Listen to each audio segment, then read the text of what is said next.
আমার ছেলে হয়েছিল সিজারে, এরপর আমি অনেকটা মোটা হয়ে যাই। সিজারে পরে নাকি মেয়েরা মোটা হয়ে যায়। এখানে আমার দোষটাই বা মোটা হয়ে যাওয়ার পরে আমার স্বামী শারীরিকভাবে মানসিকভাবে অনেক নির্যাতন করে। স্বামীর এত অত্যাচারে আমি নিজেকে শেষ করে দেওয়ার সিদ্ধান্ত নিই। হওয়ার আগে আমি অনেক চিকন ছিলাম, অনেক সুন্দরী ছিলাম, কিন্তু বাচ্চা হওয়ার পরে বাচ্চার খেয়াল রাখতে গিয়ে রাতের পর রাত জেগে কাটিয়েছি। বাড়ির সবাই নাক ডেকে ঘুমাইলেও আমার কখনো ঘুম হতো না। সারাদিন সংসারে কাজকর্ম করে রাতের বেলা শরীর চলতো না আমার।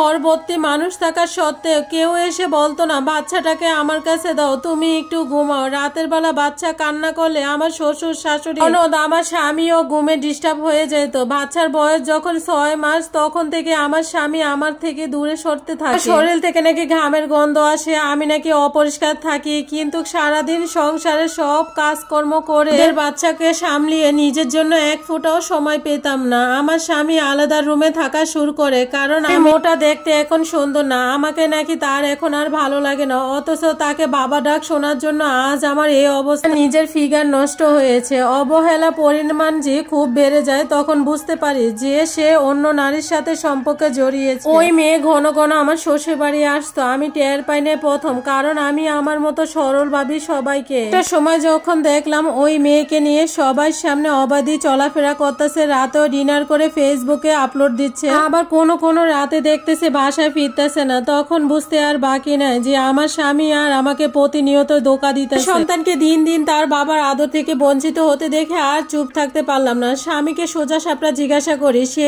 এসব গুনার কাজ থেকে যেন নিজেকে বিরত রাখে। আমার স্বামী সেদিন আমাকে এত মারলো, আমার ডান হাতটাই ভেঙে ফেললো। ব্যথা চিৎকার করতে করতে সেদিন রাত্রে আমি আমার বাবার বাড়িতে চলে আসি। আজ 1 বছর হয়ে গেল, সে আর আমাকে নিতে আসে না। একবার কল দিয়ে খোঁজ নিয়েছিল আসছি নাকি মারা গেছে। 2 মাস আগে খবর পেয়েছি সে তার সেই নারীকে নিয়ে বিদেশে চলে গেছে। সত্যিটা কতটুকু যাচাই করার মতো আর মন মানসিকতা আমার নেই। আমার স্বামীকে আমি এখনো খুব ভালোবাসি, কারণ সে আমার সন্তানের বাবা। ওদিক সে অন্য কারোর সাথে ঘর বেঁধে সুখী হয় সেই খবরও আমি নিতে যাব না, কারণ মানুষের কাছ থেকে শুনে কথা অনেক ভুল হতে পারে। আর যদি খোঁজ নিয়ে জানতে পারি সে সত্যি অন্য কারো হয়ে গেছে, তাহলে আর আমি এই যন্ত্রণা নিয়ে আসতে পারবো না। আমি এখনো বিশ্বাস করি সে আমার আছে, দিন শেষে সে আমার কাছে ফিরবে, কারণ আমি তো কোনো অন্যায় করি নাই। তার জন্য কেঁদে কেঁদে 80 কেজি ওজন থেকে এখন আমি 45 কেজি ওজন। এখন আমার অবস্থাটা দেখতো, সে নিজেও কাঁদতো। কতটা ভালোবেসেছিলাম আমি তাকে। এই সম্পূর্ণ স্টোরিটা এক আপুর লাইফ থেকে নেওয়া। আমি সারা জীবন কঠোর পরিশ্রম স্ত্রীর একদিনের প্রসবকালের ব্যথার সমান কখনো হবে না।